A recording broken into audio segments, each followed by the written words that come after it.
back in the day, probably about 2014, we were knowing each other, and we had this connection, this impeccable connection that nothing could break it apart. And we've been staying in contact for years, and it just no matter how many boyfriends I had, you was in a relationship, but you weren't disrespectful. You always came to me. I always check on you and always make sure that you were okay, and always make sure that the girl that I always loved was okay. And I kept my distance until it was time for us to reunite. That's why I can trust you, because I know you. Would you say it was love at first sight? Oh, yes. I've been loving him even when he was with somebody else. Oh, so you was liking him then? I liked him. I loved him. And I was thinking, like, dang, I missed my opportunity. I didn't have myself together. I was doing a lot of partying, escorting. And I was thinking, like, dang, I missed my opportunity with him. So, yeah, even when he was with this other person, there was a love for him in my heart. I think, like I told you, God is all in our love story, and I think it's interesting, and I'm excited to let people know, about my husband. I'm so happy to let people know about my wife. Like, I'm very happy. I am also. I am.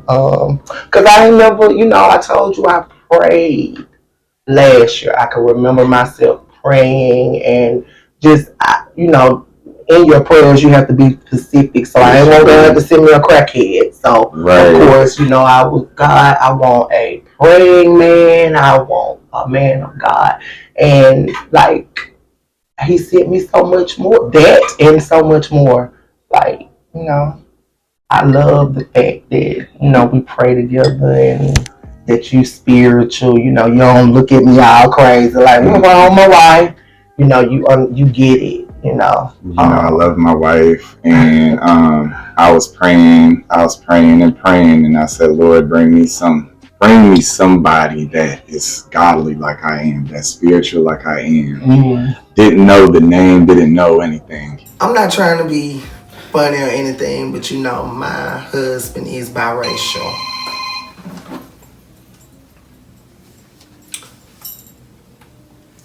Babe, I'm filming. I'm gonna call you right back. You heard me? I said I'm filming. I'm gonna call you right back. All right. Love you. So what I was saying is, your husband's biracial. Yes, he's biracial. So, his mother, she's Caucasian.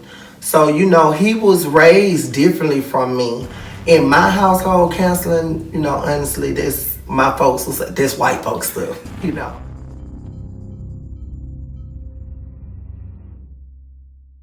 Do that, and don't kick people out the house every time, and don't threaten people with divorce, and don't smack people in the forehead when they're talking, because that's rude. And also, first of all, don't be a child, and be a grown, mature person, and handle your affairs and do them the right way.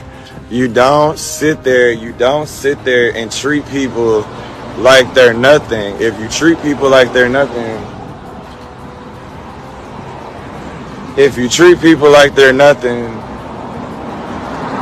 they won't respect you. You gotta have high vibes. If you're toxic, I can't hang around that.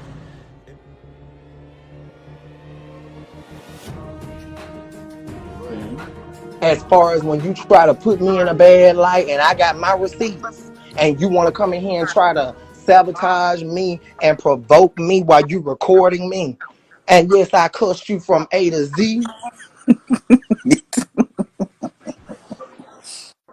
But you ain't put your hands on him though. No. No, he told me you didn't. When we talked on the phone, he said because he said if you did, he was gonna call the police. Verbally, he told me, but then when he started texting me, he said you did, and I was just like, you told me she did on the phone. Because the first time he called me, he said you did. He said he told you if you did, he was gonna call the police on you. Because the first Mm-hmm. time that I ever laid my hands on him, and that's just what I did, he was cutting up so bad.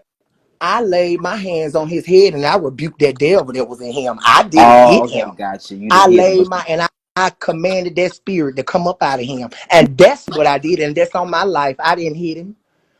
And then the second time I was wrong for that. When he was driving, I put my finger in his head. mm-hmm. Because he was driving my car crazy, and you ain't gonna tell what God blessed me with. And Got we you. see that now when you got yours, you going on about your Your business, business, abandon yeah. me. So no, I wasn't finna let nobody tear my car up because before I got married, I never let no man drove my car. Mm. I'm not Yeah. one of those girls. You can't borrow mine. You can't get in it. None of that, you know. And so the third time, he talking about, I forgot what he said. Oh, the third time was we was arguing recently with this situation, and he said something about the boy, and I said, say it again, and I picked up a candle holder, but I wasn't finna hit him because I know my fate would be jail.